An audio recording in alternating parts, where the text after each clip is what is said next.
Is it just me, or does the Eastern Expedition arc kind of suck? It's not necessarily a bad arc, but compared to what came before, it's pretty bad. Well, why is that the case? Yukimura is a writing genius. How did he fumble with the third arc? Well, I hear a few reasons why. And I just want to get this out of the way. As a fellow writer, I really do think Yukimura did the best job he could. Writing is hard. One of the issues with the arc is it's the longest of them. It's 65 chapters as opposed to typical 50 chapters, so by default you're going to lose interest. The arc also suffers a lot from saggy middle syndrome. It's this thing in storytelling where you're just waiting to get to the good stuff, but before that you have to go through a side quest, which you really don't want to. Another problem I had with the arc is, there's just too much comedy, and it's too lighthearted.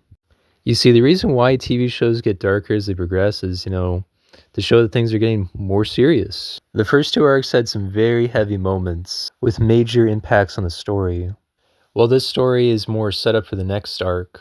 And back to my original point, it would be like if I wrote a cop show where the villain in the first season is a serial killer, but in the second season he's facing a weed dealer. And the themes aren't as impactful. The first arc is about revenge, the second arc is about rebirth, the fourth arc is about ideals versus reality. But then the third one, it's like people are stupid. That's the message.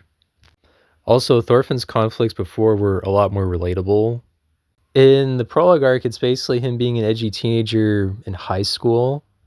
And the second arc is, basically what happens after you graduate high school and you don't really know what to do with yourself.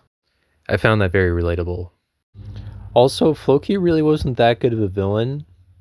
I know Vinland Saga doesn't have villains, but Askeladd and Keitel were really interesting characters. And I guess you could say the same with Canute. But Floki, he was just really disappointing, The guy had so much potential.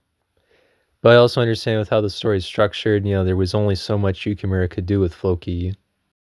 But I think the reason why the Eastern Expedition arc isn't as good is it wasn't as thoroughly planned.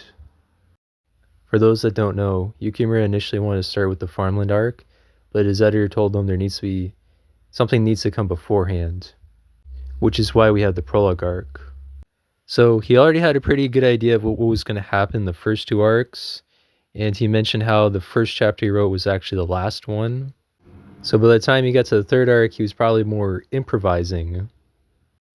Not to mention at this point in his career, his schedule is extremely tight. My man works 16-hour days, has a wife and kids, and he has a monthly deadline. Whereas when he was starting out, he could afford to take breaks, stick around, let the story, marinate in his head. Being busy kills creativity.